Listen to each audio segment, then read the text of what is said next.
Au milieu du psaume 13, le psalmiste demande à Dieu de l'éclairer. Alors lorsque Dieu nous éclaire, cela nous donne de la sagesse. Et puis un autre mot qui lui est lié, c'est le discernement. Le proverbe 8-12 montre que ces deux mots sont liés, la sagesse et le discernement, puisque le proverbe 8-12 dit « Moi, la sagesse, j'ai pour demeure le discernement ». Alors ce matin, je vous propose non pas de commenter le psaume 13 en entier, mais plutôt de découvrir à travers la Bible le thème de la sagesse et du discernement, et de lire ensemble quelques passages qui s'y réfèrent.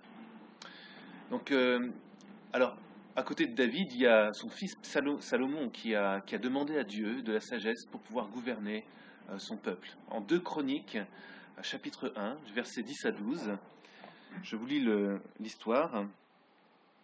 Alors c'est Salomon qui, dans un rêve, demande à Dieu, il lui dit « Accorde-moi donc maintenant la sagesse et la connaissance, afin que je sache me conduire à la tête de ce peuple.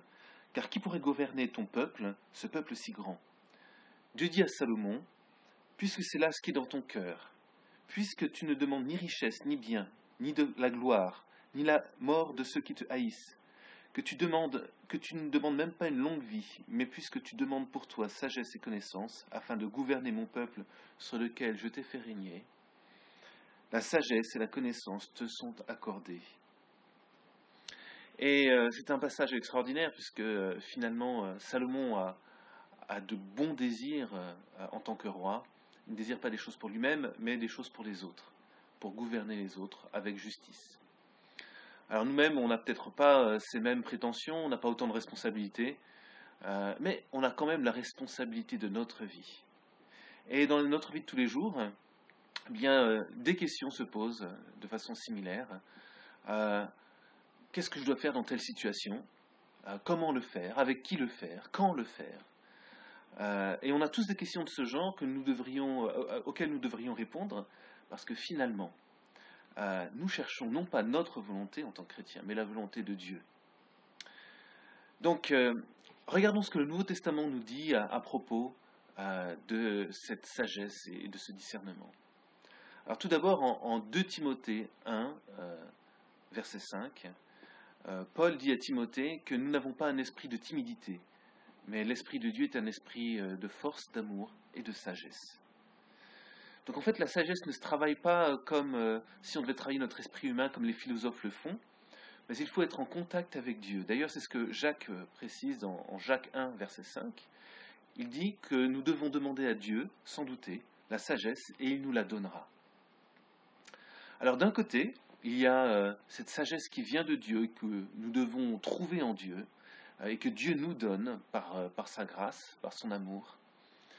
Et puis, il y a de notre côté notre travail personnel.